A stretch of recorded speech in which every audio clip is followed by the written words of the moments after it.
అమ్మవారి యొక్క 142వ నామం నిష్కామాయై నమః.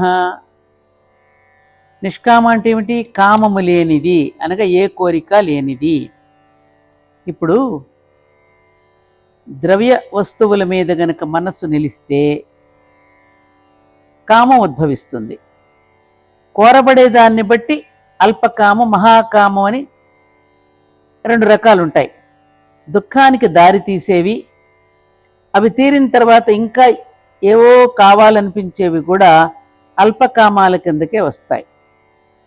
ఇప్పుడు రేడియో కొనుక్కున్న తర్వాత టీవీ అంటాం, టీవీ తర్వాత ఇంకేవేవో వస్తున్నాయి, తర్వాత ఎన్ని రకాల మార్పులు వస్తూ చివరికి హోమ్ థియేటర్ దాకా వచ్చేసాం. టీవీ తర్వాత ఎన్ని మార్పులు వచ్చాయి, ఎన్ని రకాల టీవీలు వచ్చాయి. అవన్నీ తీసిపారేసి మళ్ళీ కొత్తవి కొని రోడ్లన్నీ నింపేయట్లా మనం. ఈ కోరికలకు అంతూ పొంతూ ఉండదు.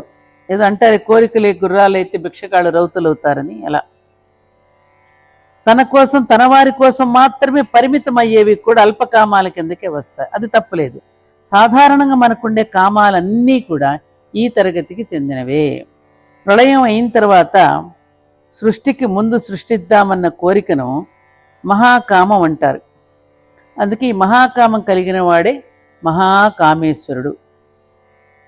ఈ మహాకామ స్వరూపం మహాకామేశ్వరి. ఈ మహాకామ లక్షణ స్వార్థం లేదు కాబట్టి ఇది నిష్కామం కిందకే వస్తుంది. అందుకని ఏ విధమైన కోరిక లేనిది. బంగారు లేడి కోరింది కదా, అవి మనకు చెప్పడానికి ఇవన్నీ వచ్చాయి. ఇలాంటి కోరగూడని కోరికలు కోరుతుంటే కష్టాలు పాలవుతామని చెప్పడానికే ఆ ఇతిహాసం మన ముందు పెట్టారు. అర్థమైందా? అమ్మవారి యొక్క ఆలయంలో ప్రవేశించినప్పుడు అర్ధమండపంలో నిలబడి ముందుగా గంట మ్రోగించి అమ్మకు నమస్కరిస్తాం. అలాగే అమ్మవారి యొక్క నామాలలో ప్రవేశించే ముందు గంట మ్రోగించండి.